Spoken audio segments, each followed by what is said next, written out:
Bom dia! O nosso grupo irá abordar sobre o tema porta-enxertos ananicantes. O grupo é composto por Heitor Ortiz, João Pedro Godoy, Michel Arce e Vinícius Ramires. Bom, o que são plantas ananicantes? As plantas ananicantes são aquelas que apresentam em tamanho 50% menor que outras plantas da sua mesma espécie, ou seja, um porte reduzido. E o enxerto? O enxerto é a parte que formará a copa da planta, ou seja, aquela que formarão as folhas e os frutos que irão frutificar. O porta-enxerto. Porta-enxerto formará o sistema radicular, ou seja, aquele que fica sob o solo.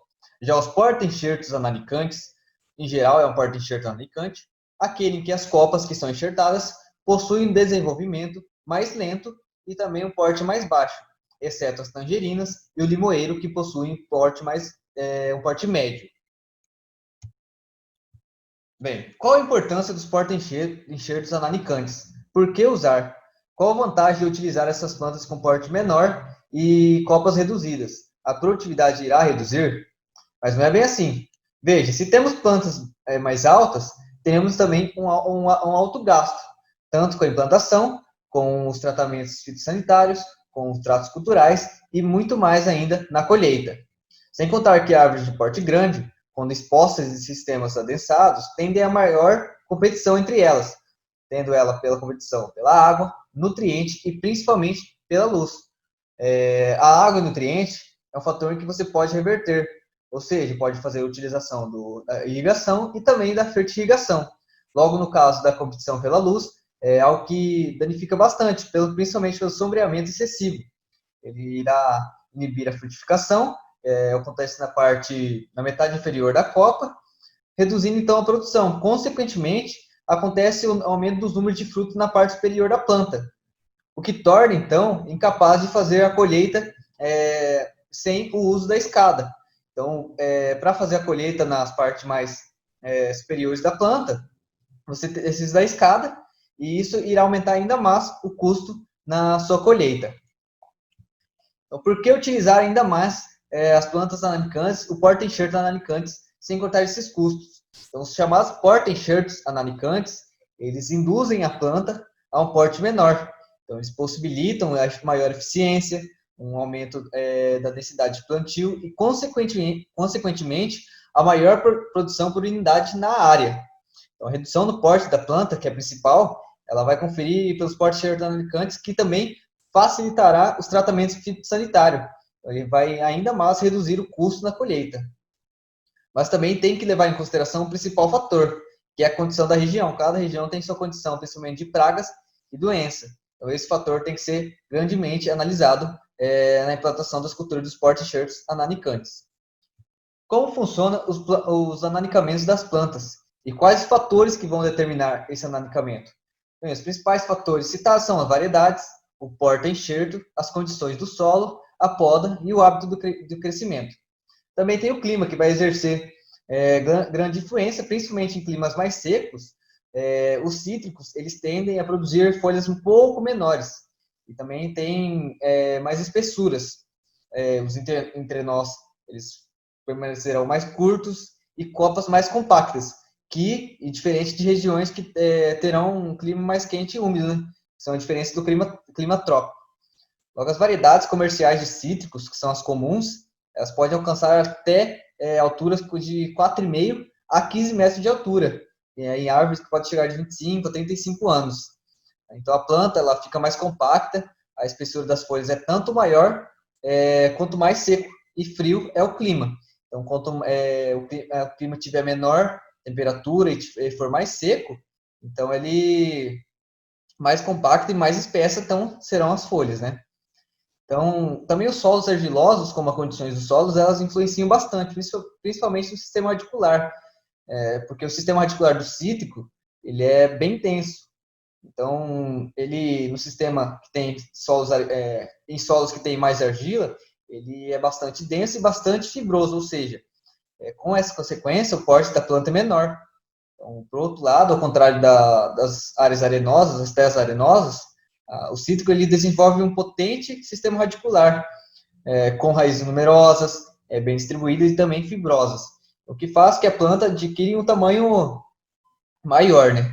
Então, quanto menor for a profundidade do solo, menor é o porte e o desenvolvimento das plantas. Então, como consequência, o deficiente desenvolvimento do sistema radicular ocorre por falta de um espaço por sua expansão. Também tem efeito do porta-enxerto, né, que é um dos principais, também que ocorre no hábito de crescimento. O hábito de crescimento ele não é de tanta importância. Só que ele tem grande influência, principalmente da época da maturação e na conservação do fruto na árvore, né? Então, as variedades, elas têm suas características genéticas próprias, com comportamentos específicos, então, independente do efeito do clima, elas vão sofrer influência no cavalo. Então, o clima ele pode não haver influência na variedade, mas sim ele pode causar consequências no cavalo, né? Que essas plantas podem ser enxertadas. Então, aqui algumas variedades que a gente vai citar, que são as tangerinas, que é a tangerina clauselina, como na foto mostra, ela desenvolve, então, a copa menor, né? Copa reduzida. Então, algumas circunstâncias, as satsumas também podem efetuar essas copas. Então, os pomelos, os limoeiros podem alcançar um grande desenvolvimento, como a segunda foto mostrada, e também as tangerinas e as laranjas, que são classificadas praticamente como o sistema intermediário, né, os tamanhos intermediários, não tão baixos e não tão altos. Logo, as navelinas e clementinos, elas apresentam o menor. Então, comparada com essas já citadas, a menor das variedades então, a navelina e clementina. Também a idade do material ela é bastante classificatória, pois a idade ela tem a grande influência, principalmente no tamanho, né?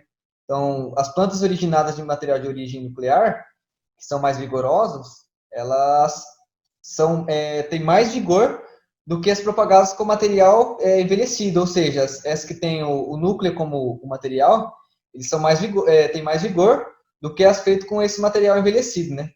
Então, um fator que deve levar em consideração, quanto mais alto se efetua o enxerto, mais baixa eram as plantas e menor a produção aos 10 anos de idade.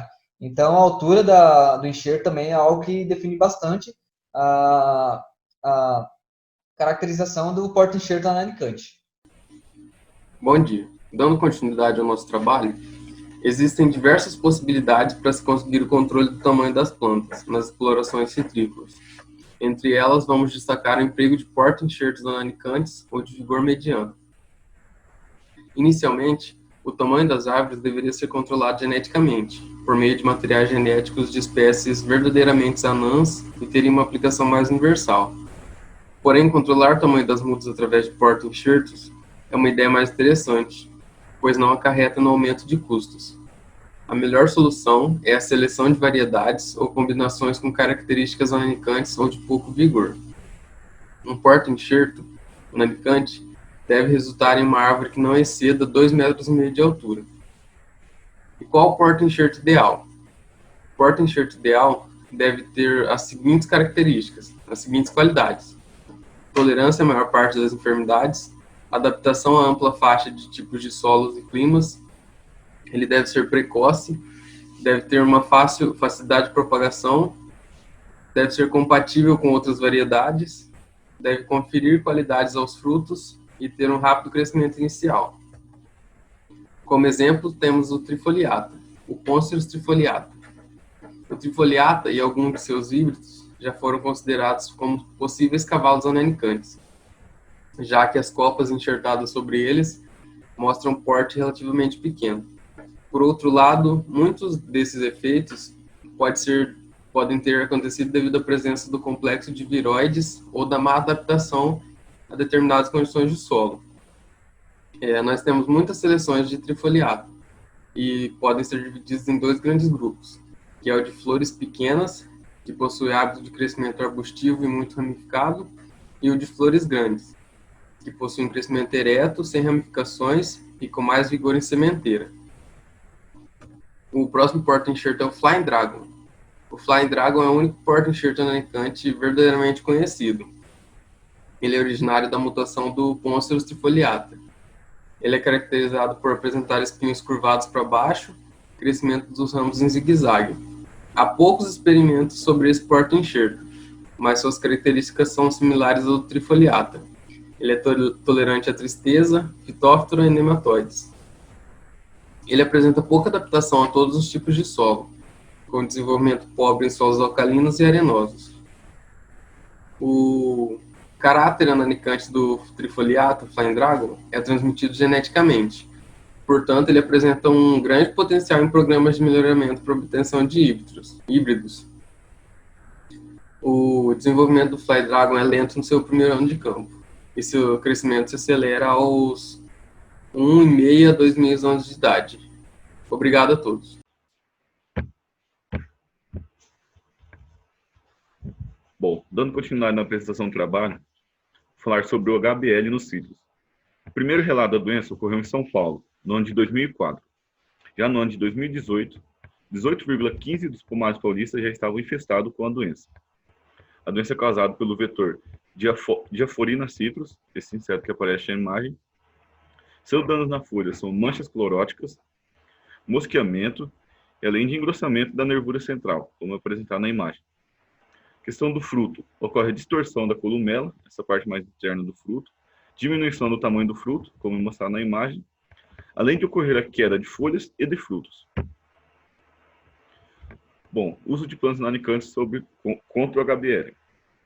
Não existe nenhuma variedade resistente contra a doença. A solução para o controle da doença é o arranque da planta para que ela não transmita a doença para outras no pomares.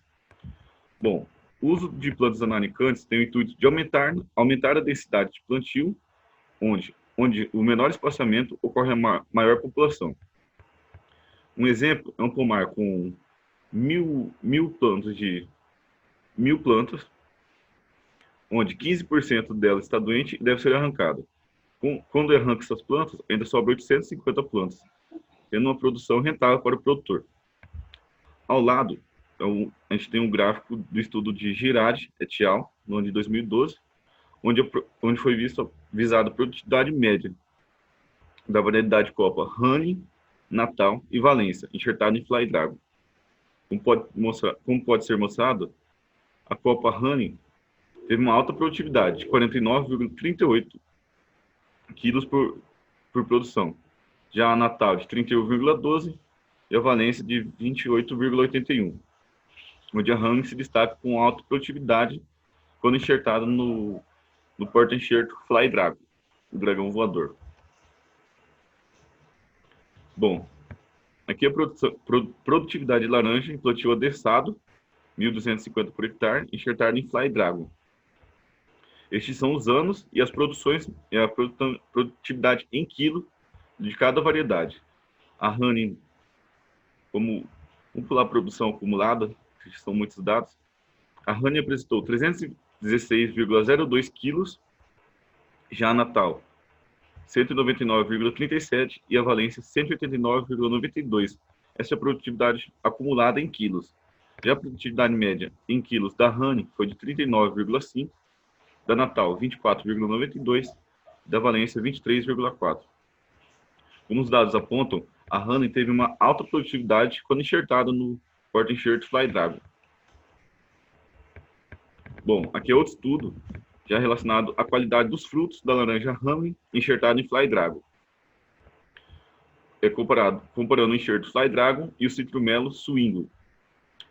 Podemos mostrar aqui que o teor de Brix, o teor de açúcar na fruta, foi maior no Fly Dragon, quando comparado com o citrumelo Swingle. O teor de Rachel foi de 15,14, enquanto do citrumelo foi de 13,84. O número de frutos em questão de Fly Dragon foi menor que o citrumelo Swingle. Já a porcentagem de suco, os dois tiveram foi próxima à porcentagem de suco, onde Fly Dragon teve um pouco menor quando comparado com o citrumelo Swingle. Bom, essas são as nossas referências do nosso trabalho. Fica o nosso obrigado e muito obrigado pela atenção. Proteja quem você ama e fique em casa.